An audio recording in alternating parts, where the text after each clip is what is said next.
Wingman Mentors, along with my partner Michelle. We work with young people between the age of 10 to 25 who are involved in serious youth violence, knife crime, gun crime, and a multitude of other issues, as I'm sure you're aware of what we're going through at the moment in our community.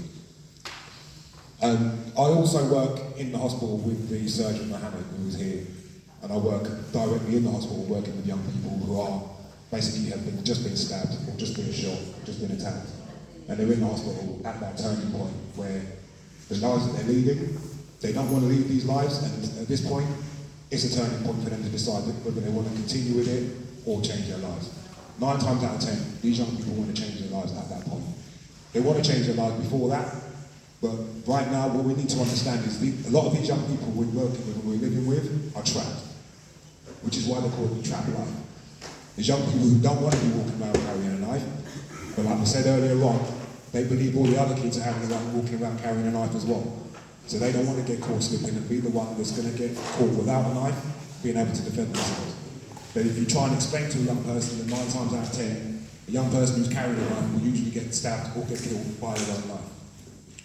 It's about us as a community trying to change the mindset of these young people, but also change the mindset of the parents and the adults in our community. We're Wingman Mentors. We truly believe that even if the child isn't your child, it's about protecting your village. And if your village has got a child inside of it that looks like he's going on the wayside, maybe carrying a knife, or maybe he's meant to be in this area at this time, or maybe shouldn't be missing, or maybe shouldn't be doing certain things they're doing, even if it isn't your child, us as a community and us as a village need to respond to that and need to recognise that and bring these children up to stop the situations of what's going on right now. In the work that I do, I'm fully aware of the issues that young people are going through, whether it be poverty, whether it be neglect at home, neglect in school, mental health issues that aren't being addressed. These are all different factors that we as a community need to address. And if it comes to us speaking to our politicians, speaking to the professionals, speaking to the council to try and get help for different things to get done, to try and prevent some of the issues and some of the things that happen, such as Ashraf's tragic death, that's what we need to do as a community.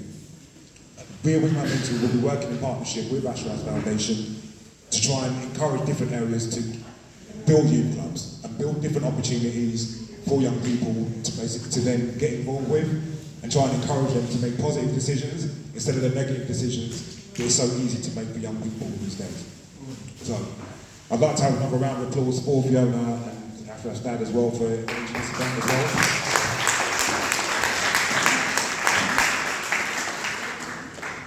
Ashraf's murder isn't the last murder that's going to happen in this community.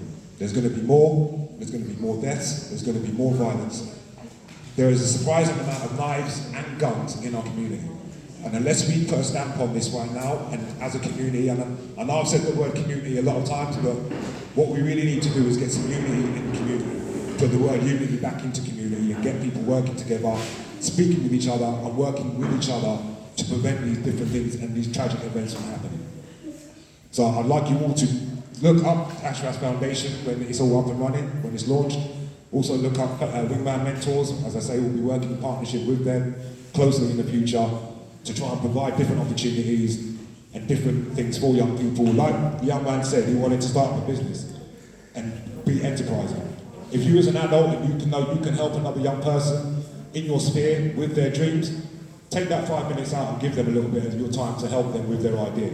You might not be able to help, but you might know somebody else who can help. In the same way, we all know a man who knows a man. Okay, so thank you for letting me speak.